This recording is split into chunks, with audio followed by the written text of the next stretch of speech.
Thanks for being here. It's a Thanks great pleasure. Was reading your bio, and I'm seeing, songwriter, music producer, CEO of So Def Recordings. So, wow, it's quite a lot. So, what are the memorable moments that you can mention just to set the stage about your career before we jump into Global 14? What my biggest records, I guess? Yeah. Well, I created Crisscross in 1992. I'm sure you heard of them. I produced Usher Confessions album, which was the biggest R&B album since Thriller, Michael Jackson. And I produced Mariah Carey, We Belong Together, which was the song of the decade. And many other records, but I guess those are ones that I could talk about. Right? Since we are here and we will jump into the online world, etc., can you talk a little bit about the challenges of having a recording company and being a producer in this new environment of online tablets, multi-screen, etc.? How do you face this challenge in your work, developing music and careers?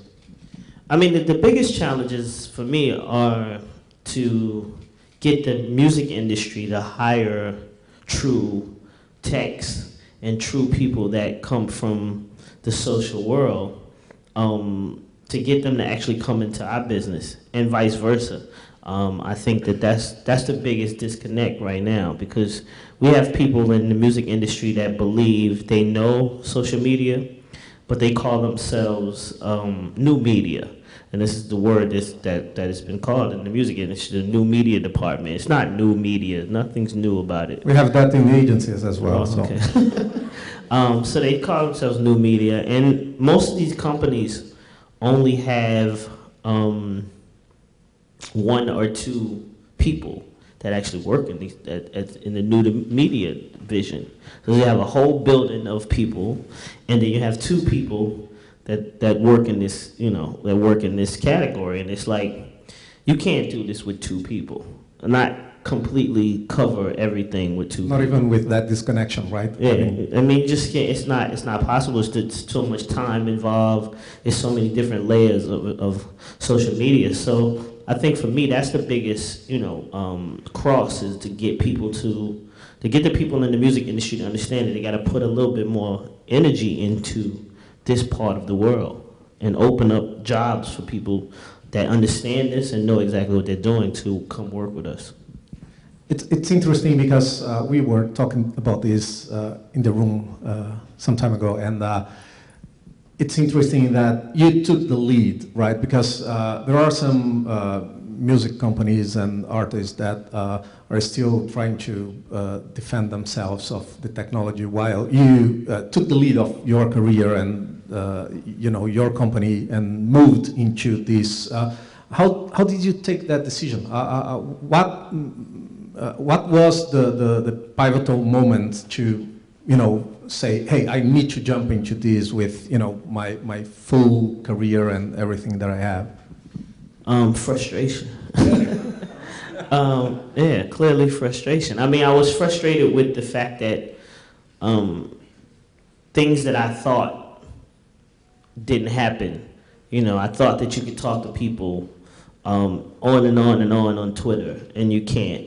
I thought that you could have an ongoing conversation at YouTube once you posted a video, but you can't. And then you don't have anything to notify you that the people that left a message on your videos on YouTube, that they left a video. So it's like, it's a lot of holes in the different places. I started getting really, really deep into Check. Oh, okay. I started getting really deep into social from MySpace, and MySpace was turned out to not be MySpace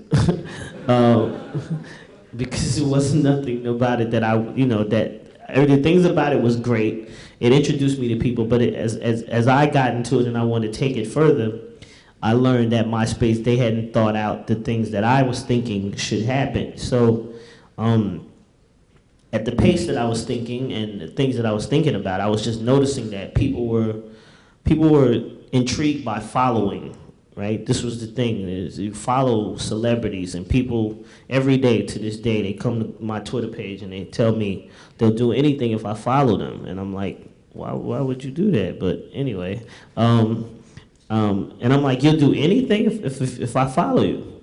And I use that, and I say, you know what, I'm gonna create my own social network.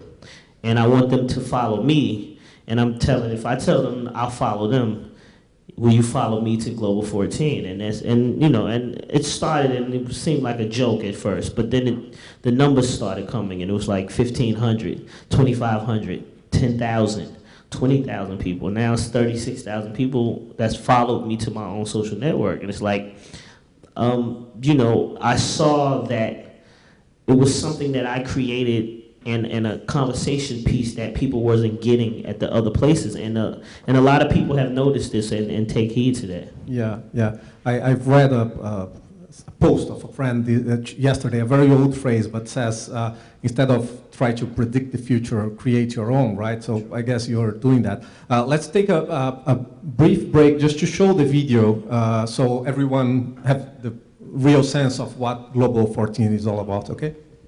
Introducing Global 14. But what is Global 14? It is a social networking 2.0, the true social networking. Nowadays, you spend a ton of your waking hours sifting through hundreds of social notifications from your family, friends, and a bunch of strangers you don't really care for. No matter how many times you see someone write about their amazing cup of coffee, you don't feel satisfied until you can put your 2 cents into it. After all, we're smart peeps. Why not have a chance to let our opinions shine? That's where Global 14 comes in.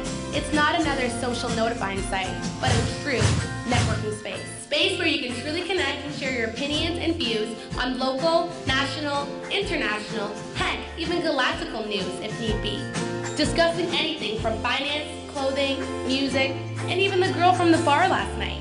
It's a true way to connect and exchange not only your opinions, but your knowledge. Because here in Global 14, we believe that every person has a voice. Let it be heard. So sign up for free on Global 14 today and let your voice be heard. Global 14. Let's connect the world.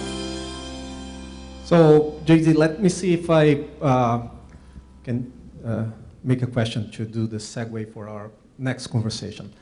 A lot of brands, they struggle in what they have to do in the social environment, right?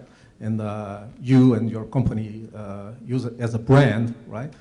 You are doing exactly that. And we see that a lot of brands, they struggle on how do I feed the conversation? How do I, put information there that is relevant? So how do you do that? I saw, things like from Xbox. Yesterday you posted something about Xbox and the new smart glass app that they launched. And also you raised the awareness of Trevor Martin case and things like that. So how do you choose what you put in your network? Well, it's not really a choice. It's style, basically. It's pure style. It's mostly about what my style is and what I actually really, really like. I think that button that's at the bottom of all these social networks that says like, you have to take that into real consideration. Do you really like this stuff that you're clicking on? You know what I mean? Like this. If you like it, you should really like it. It should be a part of your life. And if it's not, at Global 14, if it's not part of my life, it won't be on my site. And I think people, like I said, it took people a minute to understand this. And what I call this is personalized monetizing. Because if you come to my site as a brand and we don't actually fit with each other, I'm not going to take your money and I'm not going to post you all over my site just because it's a lot of money involved and things like that. I want it to be very, very genuine. And I want the people on the site to understand exactly what it is. I know when we just came in here, we was talking and we was listening to the guys before me, and he was talking about how many people use the iPhone and how many iPhone users it is in Costa Rica. I don't think that a lot of times people don't really understand that. Like I got so many friends that try to tell me that BlackBerry will be around for the next, they're gonna come back and they're gonna take over the iPhone, and I'm like, are you crazy? Like, but I can only say that because of the people that's on my site, and they're telling me directly, and I'm seeing directly what's going on, you know what I mean? And these people are actual buyers, and they have conversation, and you learn that, right now that people are trying to make the Galaxy phone be in the place of, it's the second phone, and that's the phone that's taking the place of Black. Like I learned so much information from these kids that's on my site, and it's real genuine. It's not, like I said, it's not nothing. So if I wake up the next morning and I make a deal with BlackBerry or something like that to be on Global 14, people they gonna tell me, because that's how I designed the site. The kids are gonna be like, why are you doing that?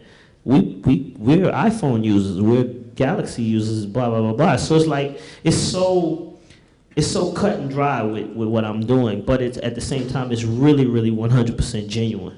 So we selling media and programming media in agencies or being clients, we normally see people saying the new metric of success is likes. Everyone have seen that already?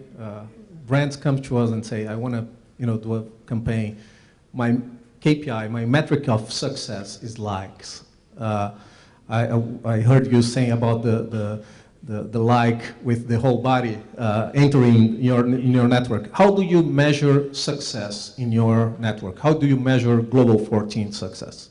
I measure my success by conversation, because what I've tried to do is, I think this is the youngest driven site. I think she was saying 24 years old in social media. Is that the right number? Did you say 24?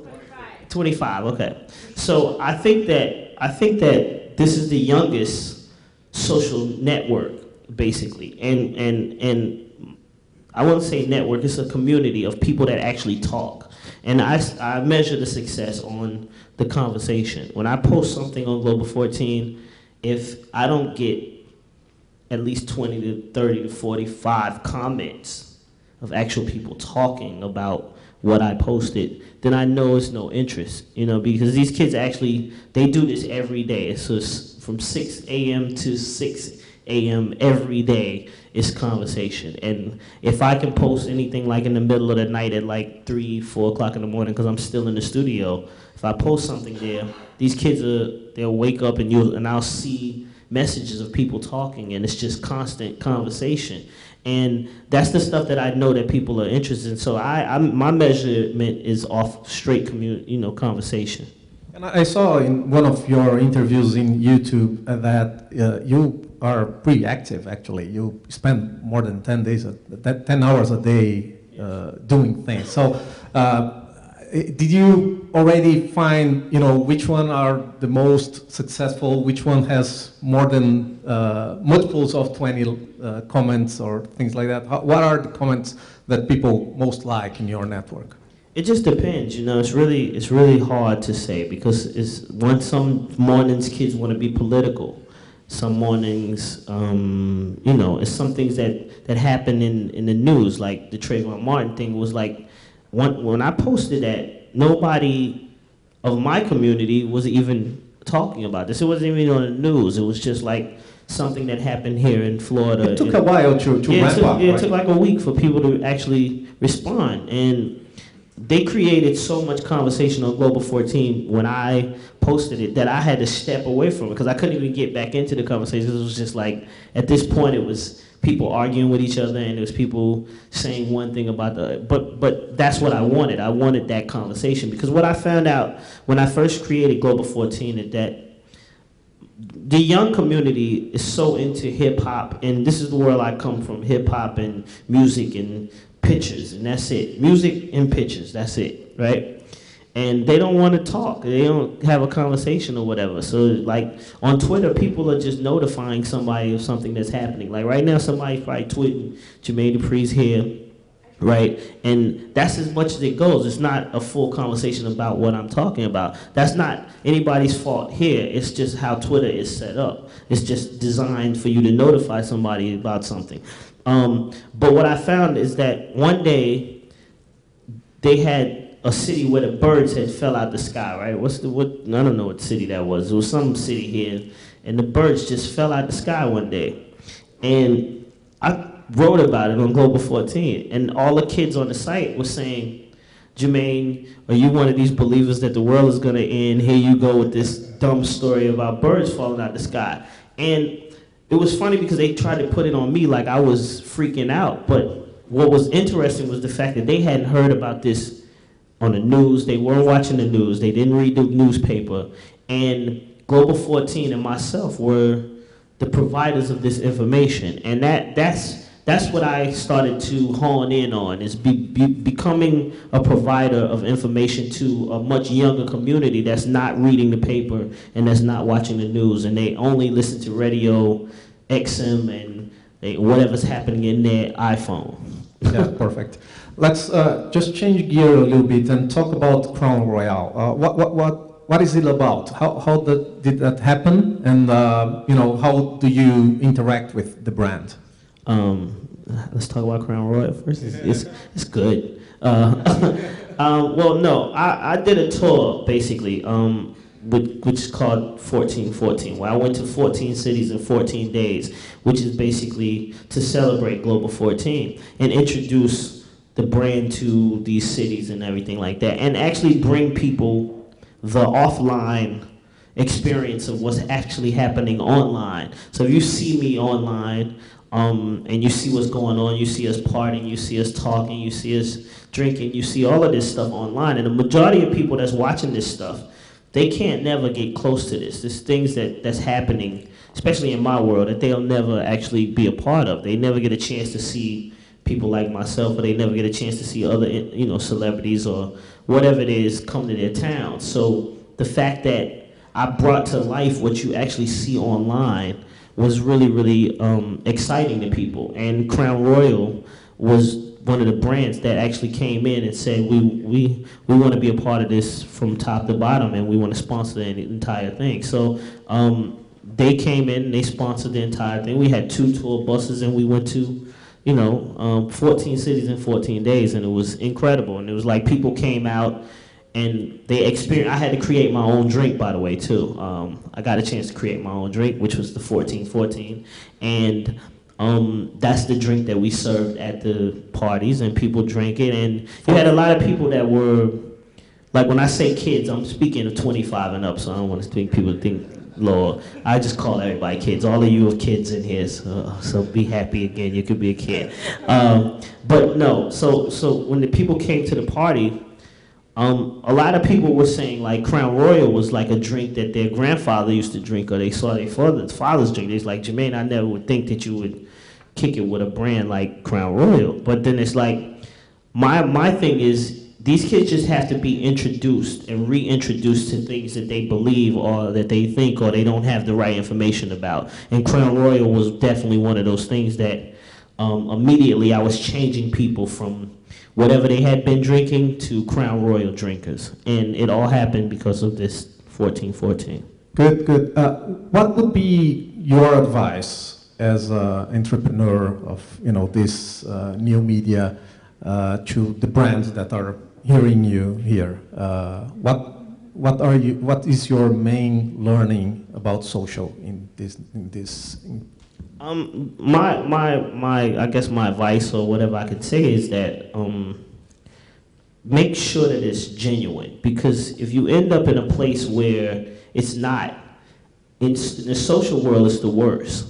And I bring this up because I don't have a Facebook page. I heard you talking about Facebook. I don't have a Facebook because Facebook never seemed like something that interests me, because I don't want to see my old friends from school, and I I don't care. I don't care about that type of stuff. I want, there's certain things that I care about, and that seemed like the things that Facebook was all about, right? But I say Facebook because I noticed that I follow the information that's happening, and I'm seeing brands say they're pulling out from being on Facebook because it's no real connection between the people on Facebook and the brand. And I think that where that falls short is that the brands normally don't pay attention to style when it's all about style. You know what I mean? I think like one of the biggest things that I heard is that when Apple was being created to be what Apple is today, Steve Jobs' whole thing was style. The way that the product looked was important. The most important piece of Apple is the style and the way the stores look when you walk in there and how everything is done is all about style. And I think that that's a piece that people have to pay attention to. You have to pay attention to what's the style of your brand, and does the style of this brand go with, does it match? And if it doesn't, then, unfortunately you should move on and find something that does, because ultimately it's gonna impact your brand if this style is not right.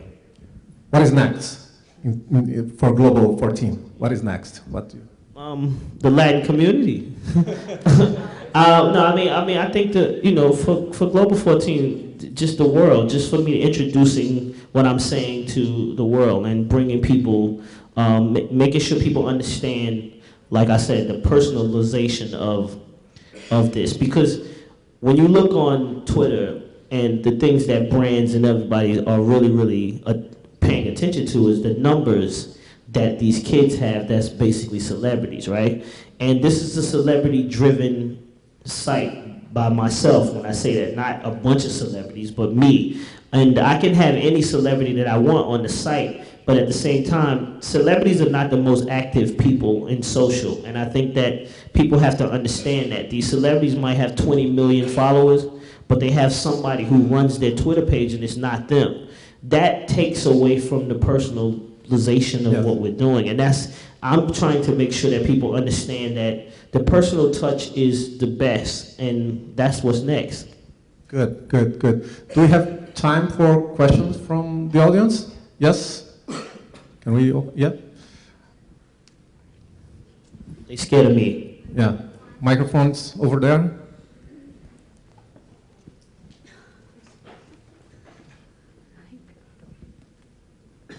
Hi, Jermaine, nice to meet you. So I just tweeted you, speaking of social media. I had no idea about Global 14, as I think I can speak for a couple of people in this room, so congratulations on coming up with something new beyond what we're constantly used to seeing. Being in a Latin forum, I'd love to hear your perspective on what your goal for Global 14 is looking towards Latin America. Do you want me to repeat that? First of all, I want to welcome everybody to Global 14 from the Latin community, and I just think that, social networks and communities actually live off of the content that is brought to the site, basically. I fund as much as I can with 10, 11 hours a day, but at the same time, you probably have content that I don't know about, and you can bring it to the site and it creates that conversation. And that's basically my overall goal, is to get people talking again. It's just like when people complain about people reading and they don't read. Like social media actually it makes me read again. It actually makes me read things and see things in the press or whatever it is that I post, I actually read. And I can say that I was one of these kids that didn't want to read. I just wanted to look at the pictures. But I'm starting to read again, and it actually helps me write as well, because I post things and I'm seeing people say, Jermaine, you can't spell. And that's like, when I post something and somebody tells me I can't spell, it ends up on somebody else's blog, and they make a whole story about it. That Jermaine Dupri thinks he's this big time blah blah blah blah, but he misspelled this word. It becomes like, so I have to take all of that type of stuff serious, and I just think that the content that you might bring to Global 14, it just is more information for myself and the people that's there. We need that. So that's what I was hoping you would say. Thank you. Hi, Jermaine. This is merely curiosity. Why Global 14 and not 15 or 21? Why the I learned that one. The two letters, JD. Well, JD is 14 in numbers, basically. That's what it is. That's my name in numbers, and global is where I want to be. Yeah. I am global. That's where I want to be.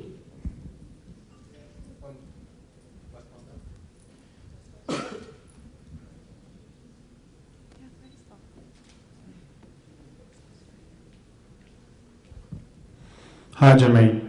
In Mexico, we call the networks. Facebook is a network, well, a social network of the people I know, and Twitter would be of the people I wish I knew, normally, or that wish they knew me.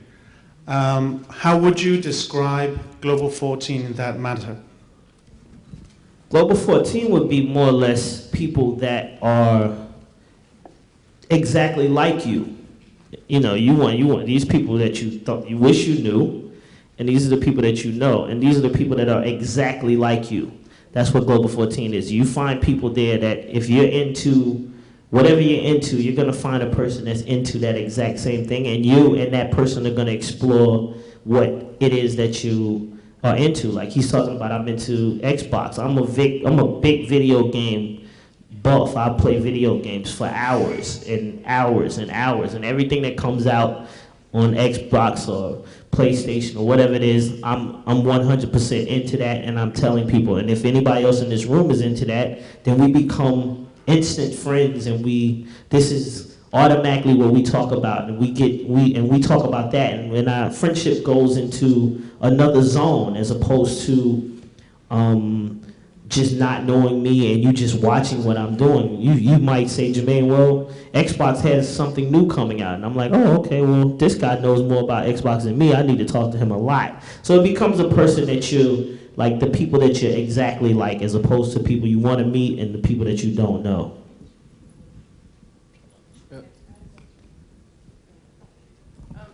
You made a very, well, first of all, congratulations on Global 14. You made a very important point. I'm not sure if it's factual yet, and that's why I'm asking for an explanation.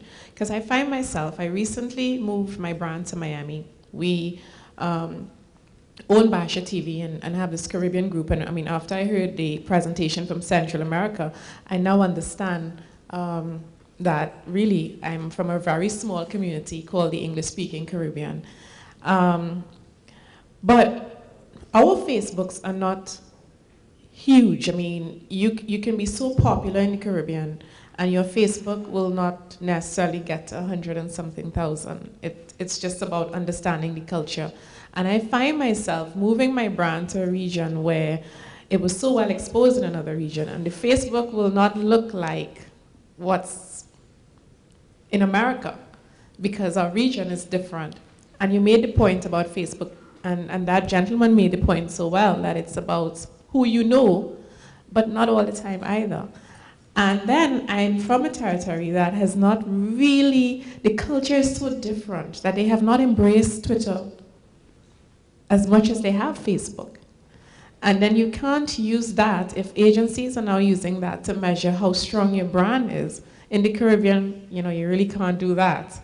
So in a way, I'm happy to hear you say that today and to bring something like Global 14 to social media, because I think that it's being done a lot in the US territory using the traditional type of social media, Facebook and Twitter, to measure the success of brands, you know, or the weakness of a brand, which I think is not always applicable depending on the culture that you originate from. Yeah.